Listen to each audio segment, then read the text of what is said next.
Imagine you wake up one morning and the world feels different. Not bad different, just cold. The kind of cold that does not come from the weather. It comes from inside you. Your skin is cooler than it should be. The neighbor's dog that used to bark at you every single morning, it goes completely silent now. Children who used to wave at you from across the street start crossing to the other side without knowing why. And the strangest part? You start seeing things in the corners of rooms. Shapes, presences, things that flicker at the edge of your vision and disappear when you look directly at them. You have not lost your mind. You have just taken the first step on the death pathway. In the world of Lord of Mysteries, becoming a god is not a matter of luck or birthright. It is a choice. A terrifying, irreversible, 10-step choice called a pathway. There are 22 of them. Some are about power. Some are about knowledge. Some are about light and glory and becoming something radiant. But the death pathway is not about any of those things. It is about becoming comfortable with the most unavoidable truth in existence, and doing it slowly, sequence by sequence, until there is nothing left separating you from the concept of death itself. Let's walk through all 10 steps together. And I promise you, by the end of this, you will understand why this pathway might be the most terrifying and most elegant thing ever written into a power system. Sequence 9. The Corpse Collector. This is where the story of the death pathway begins. Not with a bang, not with fire or lightning, or a dramatic transformation. It begins with a potion, a strange, dark liquid, and a very simple physical change. You get cold. Your body temperature drops. Not dangerously, just enough that people notice. You develop what the lore describes as a gloomy presence. An invisible aura that makes living people instinctively uncomfortable around you. Like that feeling you get when something feels off about a room, but you cannot explain what. But here is the clever part. That same aura that unnerves the living, it makes the dead completely calm around you. Undead creatures and wandering spirits do not see you as a threat anymore. To them, you feel familiar. You feel like family. And in a world where ghosts and zombies are real things that will absolutely try to kill you, being invisible to them is an enormous survival advantage on day one. You also gain spirit vision, the ability to see non-physical things. Ghosts, specters, evil spirits. Even without consciously activating it, you can catch glimpses of them just walking through your daily life. And you have gained a deep, almost encyclopedic knowledge of undead creatures. Their anatomy, their weaknesses, how they work, how they decompose. You become, in the most literal sense, an expert on death. The cost, though, the cost starts here. From the moment you drink this potion, sunlight starts to bother you. Not severely, not yet, but it is the beginning of a slow, creeping aversion that will only grow with every sequence you advance. You are beginning to belong to the night. You just do not know how completely yet. Sequence 8. The Gravedigger. At some point, you decide you want more. Maybe you want to be stronger. Maybe you were tired of seeing the threats around you without being able to fight back. Maybe you just had a calling. Whatever the reason, you advance. The Gravedigger is what happens when the death pathway starts taking your physical development seriously. You become faster, more agile. Your senses sharpen. Your spirit vision improves considerably. But the real gift of this sequence is something that sounds almost mechanical until you realize what it actually means in practice. The Eye of Death. To activate it, you press your fingers against your own eyes. They turn gray, then colorless. And in that moment, you can look at any undead or supernatural creature in front of you and instantly see its weakness. Not guess, not estimate. See, the precise point where it is most vulnerable. The exact node that, if struck correctly, will end it. Think about what that does to a fight. Every haunting, every encounter with the supernatural, every creature of death that steps into your path now has a glowing red target on it that only you can see. You are looking at monsters the way a surgeon looks at a body. Not with fear, but with complete clinical understanding. You can also now communicate with nearby spirits in limited ways. Command them to do simple things. Hold a target in place. Scout an area. It is not leadership yet, but it is the first thread of a connection that will eventually become something extraordinary. Sequence 7. The Spirit Medium. This is the sequence where the death pathway stops being about fighting the supernatural world and starts being about belonging to it. Here's the thing most people miss about the Spirit Medium. The headline ability is spirit channeling, the power to directly communicate with the spirits of recently deceased people, pull information from them, channel their presence. That is remarkable enough on its own. But the deeper transformation is the one happening to your nature. To the dead and natural spirits around a spirit medium, you are not a human anymore. You are akin to a fellow spirit. They do not fear you. They do not avoid you. They approach you, voluntarily. And if you are kind enough, genuine enough with them, they will pass on information, whispers, secrets, entirely on their own initiative. You have become a trusted member of a community that most people do not even believe exists. Your spiritual perception has become extraordinary at this stage. You can sense the hidden spirits around you with your eyes completely closed. The spirit world, that parallel layer of reality layered on top of the physical one, is now something you feel constantly, in every direction, at every moment. And then there is the zombie disguise. You can alter your presence to be completely indistinguishable from an undead creature. Real zombies will walk past you without a second thought. You could wander through a graveyard full of the risen dead, and not one of them would raise a hand against you. You are still not a powerful fighter. This pathway has never been about raw combat strength at the lower sequences, But you have something more useful than strength in a world full of secrets. You have a network that nobody else can access. Sequence 6. The Spirit Guide. Now things get serious. The Spirit Guide is where the death pathway hands you an army. You can now control undead creatures and spirits directly. Not a handful, not a small group. The upper limit of what a Spirit Guide can command reaches into the thousands. 1,000 spirits, zombies, animated skeletons, supernatural entities, all answering to you simultaneously. You can raise the dead. Corpses become walking skeletons and zombies under your command. They have no will of their own, no personality, no feelings. They are soldiers, pure and simple, tireless, unafraid of pain, and completely loyal as long as no higher power interferes with your hold on them. You also unlock the language of the dead, a mystical spoken language that lets you command spirit entities directly. You speak, and the supernatural world listens. You can now enter the spirit world yourself and navigate it. But here's the problem that nobody who takes this path seems fully prepared for. Managing 1,000 supernatural entities without drawing attention to yourself is genuinely hard. Spirits have their own natures. Undead creatures can be pulled away from you, and the higher sequence beyonders of the same pathway can simply reach into your army and take it. Your soldiers could betray you the moment someone more powerful shows up and points at them. You are powerful, but you are also visible. And in Lord of Mysteries, visible power always attracts dangerous attention. Sequence 5. The Gatekeeper. The Gatekeeper sequence solves the visibility problem in the most extraordinarily strange way imaginable. You put the army inside yourself, using your own body as a container, a living, walking prison built from the architecture of the underworld. You can house your entire force of undead creatures and spirits inside your own flesh. The entrance to this internal space sits in the center of your forehead. To anyone watching, you look like a person, a slightly cold, slightly unsettling person, but just a person. Nobody can see the thousands of things living inside you. You can also sense the real entrance points to the underworld, the actual land of the dead beneath the physical world. You can brand the door to the underworld onto your own palm, and at critical moments, you can summon it. When you do, bloody arms reach out from it, slimy tentacles, dark vines bearing infant faces. They grab the target, they pull, and the suction force is so overwhelming that even bystanders find themselves unable to take a step. One of the figures mentioned in this sequence is a gatekeeper whose unique ability came from the death envoy creatures housed within him. When those creatures cried, and their crying was the weapon, enemies felt their blood freeze, their bodies go numb, their life force draining away at an accelerating rate while they stood completely helpless and watched it happen. You are no longer connected to death from the outside. You are a door that death walks through. The ritual to reach this sequence requires you to find a place in the real world where the underworld's aura is leaking through, spilling into physical reality like a crack in a wall, and then touch it directly, and survive it. Sequence 4. The Undying. This is where things get philosophically brutal. At Sequence 4, you cross into the demigod tier. Your soul undergoes a fundamental change. A piece of true divinity enters you. You gain an incomplete version of your mythical creature form. The Feathered Serpent, a massive creature that is somehow simultaneously physical and illusory, covered in dark green scales with pale feathers between them. Every scale and feather marked with symbols that cause flesh to begin decomposing in anyone who merely looks at them. You are now something more than human. But here's the price the Undying pays for that power. And this is the part that makes this sequence genuinely haunting. Every 60 years, you die, then you come back, then you forget everything.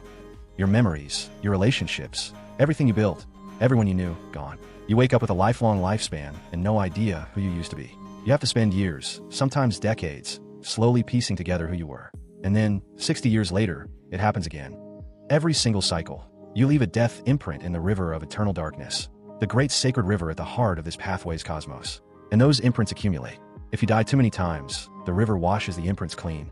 Your memories become permanently unrecoverable. And without those memories, your intelligence begins to erode. Your reasoning starts to break down. Eventually, what walks around in your ancient body is not a person anymore. It is a wandering, undead thing that used to be someone magnificent. The ritual to reach this sequence requires you to find an underground river poisoned by death, perform a real funeral ceremony beside it, then bury yourself, along with the potion, in the riverbank and stay there for 60 days. If you fail to retain your sanity when you dig yourself out, you do not just die, you become a corpse king, a terrifying, uncontrolled monster born from your own failed ascension. This pathway asks you to gamble your mind, your memories, and your identity on 60 days buried alive beside a cursed river. And if you succeed, the reward is immortality, the kind that comes with an expiration date on your sense of self. Sequence 3. The Ferryman. The ferryman, not a warrior, not a conqueror, a ferryman, someone who carries things across a river. And in this case, the river is the boundary between life and death, and the things being carried are souls. At this sequence, the lore states that you have become a part of the underworld itself, not connected to it, not allied with it, part of it. You can float on the river Styx, the great river of the dead, without sinking. Near its tributaries, Your powers work at their peak efficiency. You are operating in your native element now.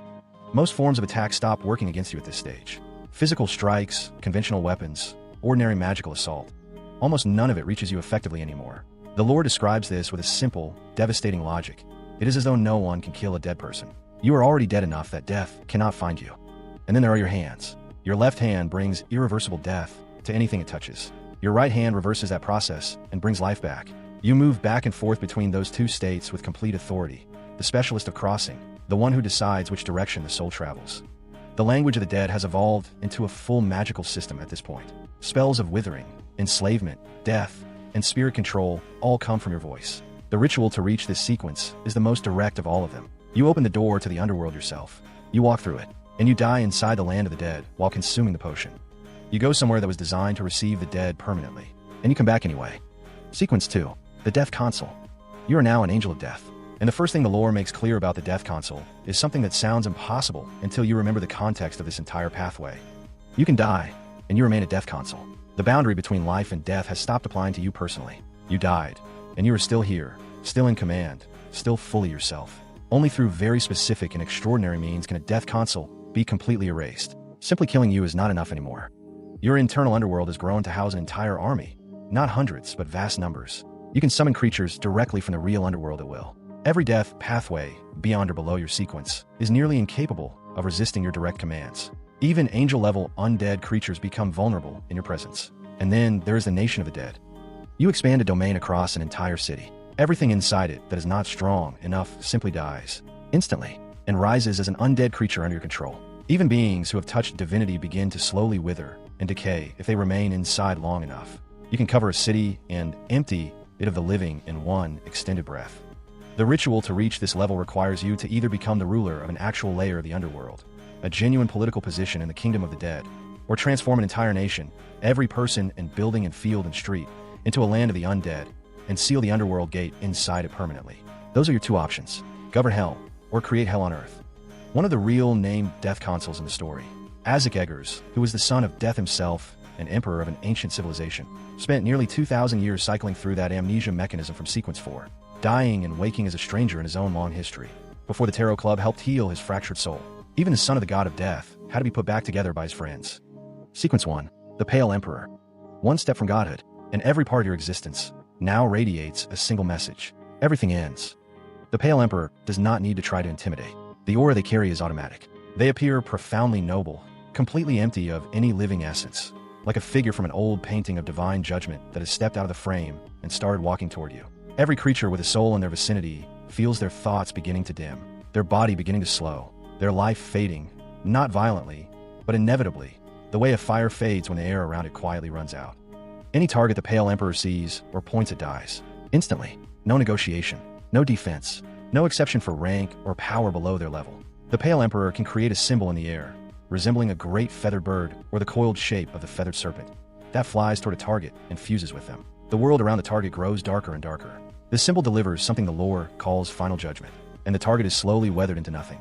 Their complete mythical creature form, the feathered serpent, is a massive, dark green scaled serpent with white feathers between every scale, exposed white bones in places not covered by scales, pale flames burning in its skull eye sockets, and enormous feathered wings that the lore says symbolize absolute dominion over souls.